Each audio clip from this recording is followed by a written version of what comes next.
আজ 2 জানুয়ারি 2022 রোজ বুধবার। দর্শক, বরাবরের ন্যায় আজকে আপনাদের সামনে হাজির হয়েছি একটি বিষয় নিয়ে। দর্শক, আজকের বিষয়টি হচ্ছে অনলাইনে যারা গরু ক্রয় করে এবং যারা উদ্যোক্তা রয়েছেন, যারা খামার তৈরি করতে চাচ্ছেন, কি ধরনের গরু ক্রয় করলে আপনারা লাভবান হতে পারবেন না, এবং অনলাইনে গরু কোন ধরনের গরু কিনলে আপনারা প্রতারিত হচ্ছেন, এবং এই গরুগুলা কেনার সময় কি কি বিষয় সতর্ক থাকতে হবে, এই বিষয়টা নিয়ে আলোচনা করব। দর্শক, আমার চ্যানেলের যারা নতুন দর্শক অবশ্যই আমার চ্যানেলটি সাবস্ক্রাইব করবেন, এবং আমার চ্যানেলটি যারা সাবস্ক্রাইব করেছেন তাদেরকে অসংখ্য ধন্যবাদ ও ভালোবাসা জানিয়ে শুরু করছি আজকের আলোচনা। এই ভিডিওটি যারা দেখছেন আমার প্রবাস ভাইয়েরা, আমার কলিজার টুকরা ভাইয়েরা, আপনারা অবশ্যই দীর্ঘদিন যাবৎ প্রবাসে রয়েছেন, দেশে আসার চিন্তাভাবনা করতেছেন, ইতিমধ্যেই সিদ্ধান্ত নিয়ে ফেলেছেন আপনারা দেশে এসে গরুর খামার করবেন। গরু খামার করবেন, ভালো কথা। গরুর খামার করার আগে যে বিষয়গুলো আপনাদেরকে খেয়াল রাখতে হবে সেই বিষয়টা নিয়ে আমি আলোচনা করব এবং সেই বিষয়গুলো আপনাদের সামনে তুলে ধরার চেষ্টা করব। দর্শক বন্ধুরা, অনলাইনে বর্তমান 90% গরু ক্রয় করতেছেন প্রবাসী ভাইয়েরা, আমার কলিজার ভাইয়েরা। আপনাদের কষ্টের টাকা দেশে আনতেছেন, দেশে ওই টাকা দিয়ে একটা কিছু আপনারা করার চিন্তা ভাবনা করতেছেন। তো আমার প্রবাস ভাইয়েরা, আপনাদের উদ্দেশ্যে আমি এই কথাগুলা বলতেছি। ভাবতেছেন যে কি গরু দিয়ে আপনারা খামার শুরু করবেন, অবশ্যই ভাবতেছেন যে ষাঁড় গরু দিয়ে খামার শুরু করবেন। তো দর্শক বন্ধুরা, ষাঁড় গরু ক্রয় করে যদি আপনারা খামার শুরু করেন, দেখা গেছে অনলাইনে সুন্দর সুন্দর শাহিওয়াল ষাঁড় গরুগুলা দেখায়, দেখা গেছে যে আপনার যে গরুটার দাম হবে 80,000 85,000 টাকা, অনলাইনে আপনি কিনতেছেন 1 লক্ষ টাকায়। দর্শক বন্ধুরা, আপনারা 15-20 হাজার টাকা একটা গরুতে বেশি দিয়ে ক্রয় করতেছেন। এই সুবিধা ভোগ করতেছে বিক্রেতারা। অবশ্যই অনলাইনে গরু ক্রয় করার পূর্বে আপনাকে অবশ্যই গরুর বাজার দর সম্পর্কে ধারণা এবং জ্ঞান থাকতে হবে, তাহলে আপনি গরু অনলাইনে ক্রয় করতে পারবেন। তবে আমি মনে করি সব সময় দেখে শুনে গরু ক্রয় করবেন, জাত এবং মান দেখে। দর্শক, এই ষাঁড় গরু ক্রয় করে শতকরা 90% খামারি ক্ষতিগ্রস্ত, লসের সম্মুখীন হয়েছে। আমাকে এক প্রবাসী ভাই ফোন দিয়েছিল, 10টা ষাঁড় গরু ক্রয় করে 6 মাসে তার লাভ হয়েছে মাত্র 20,000 টাকা। তো দর্শক, আপনারা এই খামার যদি ষাঁড় গরুর দামটা যদি ভালো যায় তাহলে কিছুটা বেনিফিট হওয়ার সম্ভাবনা আছে। বর্তমান যে খাদ্যর দাম রয়েছে, এতে করে ষাঁড় গরু পালন করে লাভবান হওয়া খুব কষ্টসাধ্য ব্যাপার হয়ে পড়ে। যদি একটু গরুর বাজার কমে যায় তাহলে আপনাকে লসের টাকা, মানে লস গুনতে হবে আর কি। ষাঁড় গরু দিয়ে কখনোই খামার শুরু করা যাবে না, এটা 1 নম্বর কথা। এখন ভাবতেছেন আপনি দুধের গাভী একটা 2.5 লক্ষ টাকা দিয়ে 20 লিটার দুধের গাভী ক্রয় করবেন, করে আপনি খামার শুরু করবেন, নগদে আপনি লাভের অংশ দেখতে পাবেন, এই চিন্তা ভাবনা। দর্শক, এই চিন্তা ভাবনাটাও আপনার ভুল। কারণ একটা 20 লিটার দুধের গাভী যখন আপনি ক্রয় করবেন, অবশ্যই 2,50,000 বা তার চাইতে বেশি বলবে আপনাকে 20 লিটার, আপনি দুধ পাবেন 12 থেকে 14 লিটার দুধ। সেখানেও আপনার দুধের হিসাব মিলবে না। দর্শক, এই গাভীটা আপনার 3 মাস পরই আবার কিন্তু প্রেগনেন্ট করাইতে হবে বা বীজ দিয়ে কনসেপ্ট করাইতে হবে। যদি আপনি কনসেপ্ট করাইতে না পারেন, প্রেগনেন্ট করাইতে না পারেন, গরুটা অনলাইনে কিনলেন, কিনে যদি দুধে মিল না হয়, সেখানে আপনি একটা লসের সম্মুখীন হলেন। দর্শক, আমার কথাটা ভালো করে বোঝার চেষ্টা করবেন। গরুটা কিনে যদি আপনি 20 লিটার দুধের জায়গায় দুধ পান 12 লিটার 14 লিটার, কিনে একটা দেখা গেছে মোটামুটি একটা ধরা খেলেন, তারপরে আপনি দুধ যখন কম পাবেন, এমনিতে আপনার গরু কেনার বা খামার করার মন মানসিকতাটা ভেঙে যাবে। এভাবে কিন্তু শত শত খামারি খামার ক্লোজ করে দিচ্ছে, বন্ধ করে দিচ্ছে। তো অবশ্যই দুধের গাভী ক্রয় করার সময় নিজ এলাকা থেকে নিজের ভাই বলেন, আত্মীয় বলেন, যে কাউকে বিশ্বস্ত কাউকে পাঠাবেন, দেখে শুনে দুধের গাভীগুলা ক্রয় করবেন। আর দুধের গাভী দেখা গেছে যে যদি কনসেপ্ট করাতে না পারেন, ওই গাভীটা 2.5 লক্ষ টাকার গাভী, খালি গরুটা বিক্রি করতে হবে আপনাকে 80,000 টাকায়, এবং বাচ্চাটা বিক্রি করতে হবে 50 থেকে 60,000, 1,40,000 বা 1.5 লক্ষ টাকায় বিক্রি করলেন 6 মাস দুধ খাওয়ার পরে। গরুটা আপনি কিনলেন 2.5 লক্ষ টাকায়, একটা গাভী এবং বাচ্চা কিনে আপনি লস খেলেন 1 লক্ষ টাকা। দর্শক, যদি আপনি 10টা গরু কিনেন তাহলে 10 লক্ষ টাকা লস। একটা খামারি যদি 10টা দুধের গাভী কিনে 10 লক্ষ টাকা লস খায়, গরুগুলা কনসেপ্ট করাতে না পারে, তাহলে কিন্তু আপনি ক্ষতিগ্রস্তর মধ্যে পড়ে যাবেন। দর্শক, তো তাহলে আপনি ষাঁড় গরু দিয়েও প্রথমে খামার শুরু করা যাবে না, আবার দুধের গাভী দিয়েও আপনি খামার শুরু করতে পারতেছেন না, আমি বাধা দিলাম, তাহলে আপনি কি করবেন?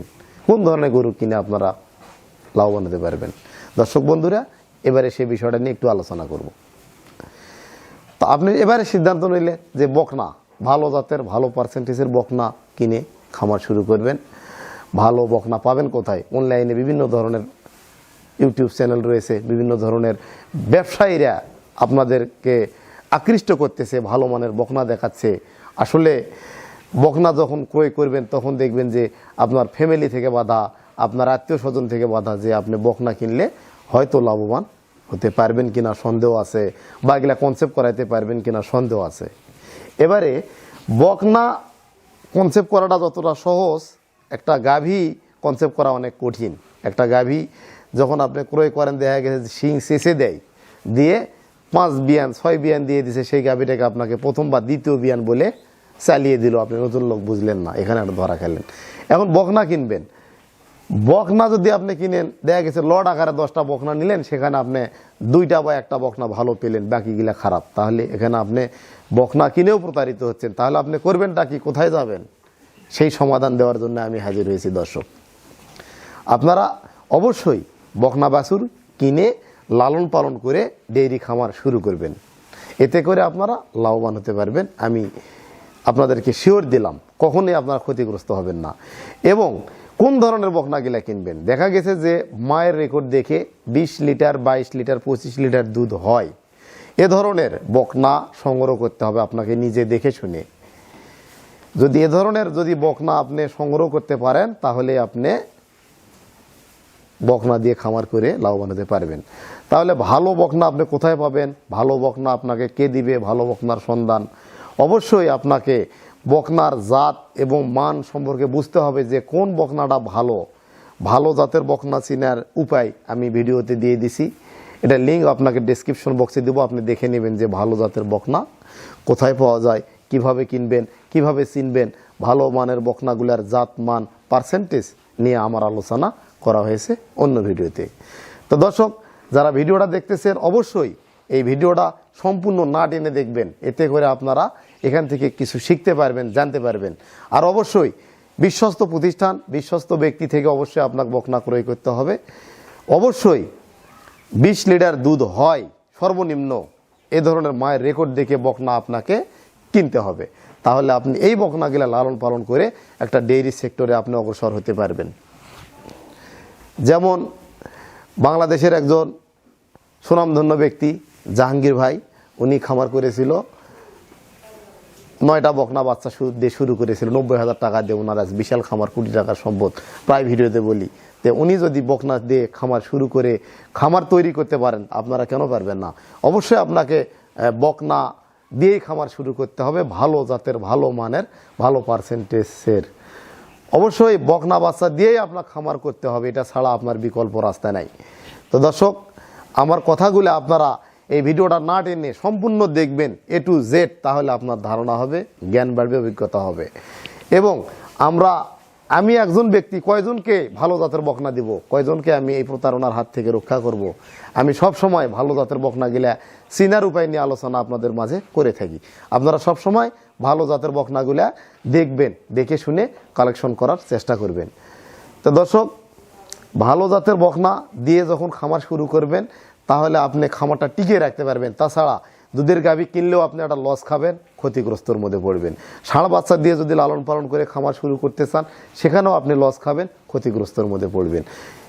এরকম শত শত খামারি খামার করেছে, ইউটিউবে ভিডিও দেখে, গরু মোটাতাজাকরণের ভিডিও দেখে, আলোচনা দেখে খামার করে 6 মাস 1 বছর পর লস লাভের যখন হিসাব ক্যালকুলেশন করে, তখন খামার ক্লোজ করে দেয়। দেখা গেছে লসের হিসাব গুনতে হয়।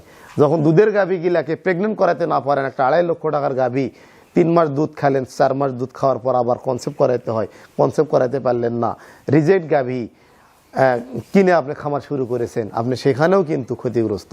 দর্শক, মনে রাখবেন, আমার যদি খামারে 10টা দুধের গাভী থাকে, আমার যদি টাকার প্রয়োজন হয়, অবশ্যই আমি ভালো জাতের গাভীটা আগে রাখবো। আর যেটা খারাপ হয়, মাঠের ডিস্টার্ব রয়েছে, হয়তো দুধ দোয়াইতে ঝামেলা করে, হয়তো দুধ কম দেয়, না হলে গরু জ্বরেও বের হয়ে আসছে, বিভিন্ন সমস্যা থাকে, এই গরুগুলো আমরা স্বাভাবিকভাবে সুস্থ করে আমাকে নিজের দিয়ে উদাহরণ দিলাম, বাইরে আমি বিক্রি করার চেষ্টা করব, খারাপ জিনিসটা আগে বেচবো। তাই দর্শক, খারাপ জিনিসটা আপনি না কিনে আপনি অবশ্যই ভালো ব্যক্তি শরণাপন্ন হবেন, ভালো জাতমান চিনবেন, যাচাই বাছাই করবেন, সরাসরি যাবেন, গিয়ে দেখে শুনে যাচাই বাছাই করে আপনারা ক্রয় করার চেষ্টা করবেন, তাহলে আপনারা ক্ষতিগ্রস্ত হবেন না দর্শক। আর আমি আপনাদেরকে একটা কথাই বলবো, একটাই কথা হবে, ভালো জাতের বকনা, ভালো জাতের বকনা দিয়েই আমরা শুরু করব। ভালো উদ্যোক্তা যদি আমরা হতে চাই, ভালো বকনা বাচ্চা দিয়ে গরু খামার শুরু করতে হবে এবং অবশ্যই নিজে শ্রম দিতে হবে। কাজের লোকের দ্বারাই শ্রম দিয়ে কাজের লোকের উপর নির্ভর করে আপনি ওই এসির রুমে শুয়ে ঘুম পাড়বেন, কখনোই আপনি খামার করতে পারবেন না। খামার করতে হলে অবশ্যই নিজেকে শ্রম দিতে হবে, নিজেকে মনে করতে হবে যে আমি পরিশ্রম করব, আমি পরিশ্রম খেয়ে ডাল ভাত খেয়ে বেঁচে থাকবো। এই যদি আপনার মনের আশা থাকে, মনে যদি আপনার মনে নিয়ত করতে পারেন যে আমি নিজে পরিশ্রম করব, নিজে গরু লালন পালন করব, গরুর যত কাজ আমি নিজে করব, এ ধরনের, বা যদি বড় আকারে আপনি বকনা দিয়ে খামার শুরু করেন, যদি আপনি কাজের লোক একটা রাখেন, পাশাপাশি আপনাকে সহযোগিতায় থাকতে হবে, কোন গরুটার কি হচ্ছে এগুলো দেখতে হবে, তাহলে আপনি খামার করে অগ্রসর হতে পারবেন দর্শক। তো আমার কাছে সব সময় ভালো মানের কিছু বকনার কালেকশন থাকে, আমি আপনাদের মাঝে দেখানোর চেষ্টা করি। তাছাড়াও কিছু স্টক থাকে। আপনারা যদি উদ্যোক্তা থাকেন, সরাসরি এসে 5 দিন 7 দিন থেকে একটা শর্ট কোর্স, একটা গরু লালন পালন বিষয়ে ট্রেনিং করে আমার কাছেও আপনারা বকনা ক্রয় করে আপনারা খামার শুরু করতে পারবেন। এই বলে আজকের আলোচনা আমি শেষ করলাম। আমার চ্যানেলটি বেশি বেশি করে শেয়ার করবেন এবং লাইক দিবেন, এবং যদি ভালো লাগে শেয়ার করবেন, লাইক দিবেন, ভালো না লাগলে ডিসলাইক দিয়ে আমার ভিডিও থেকে বের হয়ে যাবেন। আমার এই কথা থেকে একজন ব্যক্তি খামারে যদি উপকৃত হয়, তাহলে আমার ভিডিওটা করা আমি সার্থক মনে করব। আপনারা ভালো থাকবেন, সুস্থ থাকবেন, এই কামনা আজকে বিদায় নিলাম। আসসালামু আলাইকুম।